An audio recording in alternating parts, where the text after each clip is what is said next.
See if I can get this cow to film with me. I was at the gym the other day, and there's this guy who lives there. My friends call him Bane.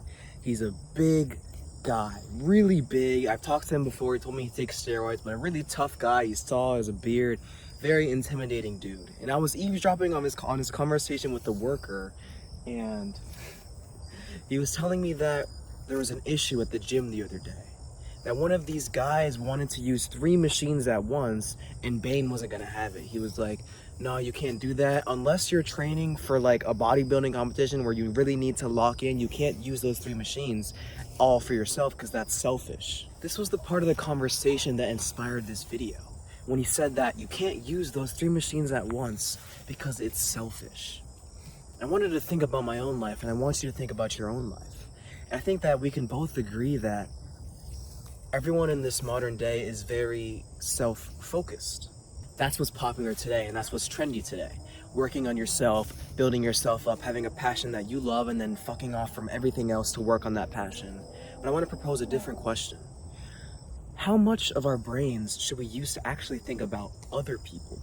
A simple Google search will tell you that 95% of our brain power is us thinking about ourselves. This alone can absolve almost any insecurity you have about other people judging you, because the truth is, if I'm always thinking about myself, why would anyone else be thinking about me?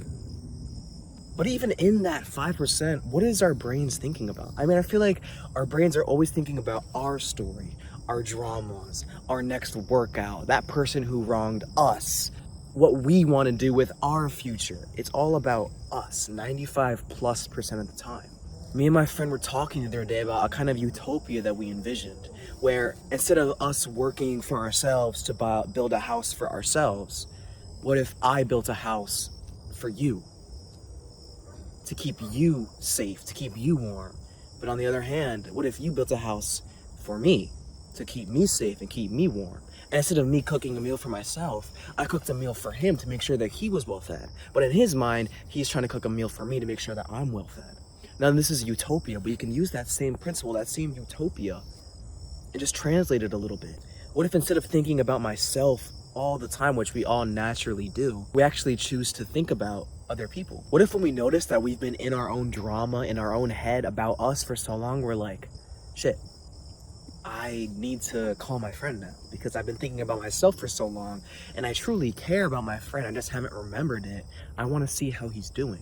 Also, I think with age just naturally comes, we start to care less about our own story and our own drama. I mean, I think about my grandma. She's a beautiful, caring woman, but I highly doubt she's thinking about herself more often than at least most of us young people do. I think she thinks about her children, her grandchildren, and her family a lot. How would the relationships around us change if instead of only thinking about ourselves, we get involved in the stories and lives of other people? Not physically, as in we get ourselves meddled into their drama, but actually caring about their life and wanting to know what's up and letting them know that we want to know what's up. How would these relationships grow? How close could you get to these people that you do want to grow your relationships with? In the great book, How to Win Friends and Influence People by Dale Carnegie, which has been recommended so many times by so many people, the one thing that I've taken away the most, people want to feel special. And he makes a good point about this in the book. And a surefire way for more people to like you and want to be around you is to take interest in their lives. Because how good does it feel when you're having a conversation with someone and they're like, yeah, tell me more, bro. Like, they actually want to hear about your story. It feels good. You want to spend more time around that person. You want to talk to that person more. The book tells a story of a man who got genuinely interested in this old woman's life, and she gave him a damn nice vintage car. Because while her family around her was only pretending to care about her so that they could get her material possessions after she died, this man just wanted to know how her life was and for her to tell him about her life. And it has been something that she had never seen before, that she gave him a damn car. Now, obviously, we don't want to do this in hopes of getting something out of someone, but to just genuinely want to know what's up with people. But this video is not only pondering how our relationships would change if we got interested in the lives of other people, but also how our own lives in and of themselves would change. Take Jesus or Buddha or any other religious icon. How often were they thinking about themselves? I think probably not that often.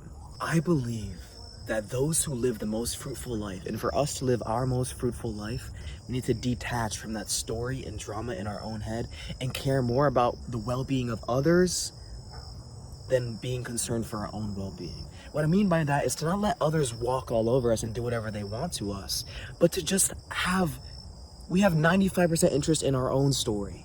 Why not devote a little more to those that you love and their story? I worded that wrong when I said that we should become more concerned about the well-being of others than our own. But we need to actually remember to actually care about the well-being of others.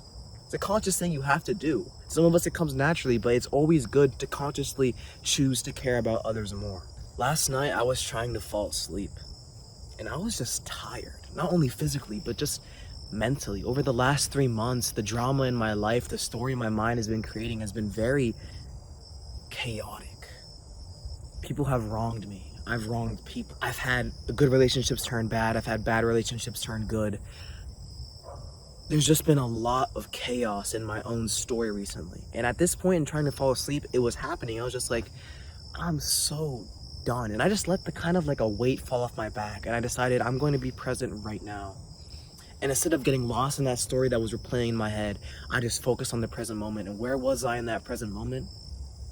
In bed, in a dark room, in a cold room, under the covers, a body physically tired and a mind ready for sleep. Those people that wrong me and those people that make my heart sing or my stomach drop when I think about them are not there in that room with me. So for me to get emotionally and physically hurt by them when I think about them is not right, because they're not here with me right here, right now. And I was tired of it. And from that time forward, a sense of peace washed over me. And I was like, I don't want to use so much brain power to think about this story I have in my head. Some people think that to be present, you need to just be at a carnival, at a concert, on a roller coaster, somewhere that's super fun, but that's not true.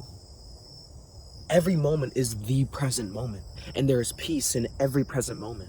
I could have just listened to that story my brain was creating and felt not good, or I could have decided to let it go and be right here, right now. And right here, right now was in my bed at peace. There was nothing wrong with that moment. If you can ask yourself when something's not going right, what is wrong with this moment right here, right now? The answer is 99% of the time going to be no. There are people in your life that when you think about them, your stomach drops. But are they there with you? No. So I think it is not a wise thing to let that person bring you down when you're at somewhere as beautiful as this, or even when you're in bed trying to fall asleep. Choose the present moment and you'll see that there's really never anything to be concerned about. Unless something is literally happening right now. If I was recording this video and someone came up to me and wanted to fight me, then that's an issue I gotta deal with right here, right now. But there's not, and there usually never is. So choose the present moment and choose peace. Choose peace over that drama. And it's like a barbell. When you're doing back squats, you just drop it. You feel free and you feel lighter. You feel lighter.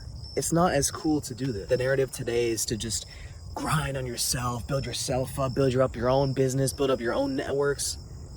Why not do all of those things, but doing it with other people? Instead of having competition, cooperating with other people. Instead of seeing people as someone that you need to crawl over to get ahead of them, grab their hand and walk alongside them. Being cutthroat and only concerned about my drama and my story has never brought me anything good. It has literally only made me low-key depressed. So I don't choose that anymore. I choose to be concerned about other people as well, to be more selfless, because that is how I will live my most fruitful life. I've developed a mantra for myself. Ask more questions, talk about yourself less. When you find that you're always in your mind thinking about yourself, or you're having a conversation with someone, always go into it saying, ask more questions, talk about yourself less. Be interested, genuinely interested in the lives of other people. Because it's honestly fun. Everyone is so unique and special, and I actually want to get to know your story. Everyone I come across, I want to know who you are. That's the coolest part about meeting people and talking to people, is getting to know them. Becoming interested in who they are and what they want to be. So many of us feel lost. Let's just be honest. I'll be honest. I'm lost. I don't know what I'm doing. Not really. Nobody knows what they're doing. Not really. We're all just trying our best here. That can get scary sometimes. And our personal drama and getting involved in these stories in our head that we create for ourselves acts as a mask for that. It makes us forget that, oh fuck, none of us know what we're actually doing here. But that's not a healthy way to go about it. But you know what? There is a cure for this feeling, this bewildered feeling. It's selflessness, caring about others, building relationships, love. These are the cures for that lonely, lost, bewildered feeling. And it all starts with that mantra, ask more questions, talk about yourself less. I think deep down we all just want connections and relationships. And maybe we want that nice car, career, or house because it'll bring us connections and relationships. But those will just be shallow. Instead of being so cutthroat, worrying about ourselves, the true relationships will come to us when we ask more questions, talk about ourselves less. But is selflessness also a mask for that bewildered feeling? I mean, you're just taking one mask and putting on another, right? I mean, I don't think so. I think that selflessness comes from a deeper place within, that love comes from a deeper place within. And hell, it just feels better. I've always said that your success means nothing if you have no one to share it with. And I've also told myself before that I could be the richest person on the planet, but if I don't have anyone that I actually love or actually loves me, what's the fucking point? I've also said before that I'd rather live in a shack with 3 people that love me than in a beautiful mansion with no one that loves me. You could be the lowest person in the world, but if you're selfless and people actually give a damn about you and not your money or your assets or your status or anything but you could be the lowest person on the planet, but you'll feel totally fine. Again, you could be the lowest person on the planet, but if there are people in your life that you genuinely give a damn about and want them to be okay, and they genuinely give a damn about you and want you to be okay, that's life, man. Today, when you have a conversation with someone, become more interested in their story. Ask more questions, talk about yourself less.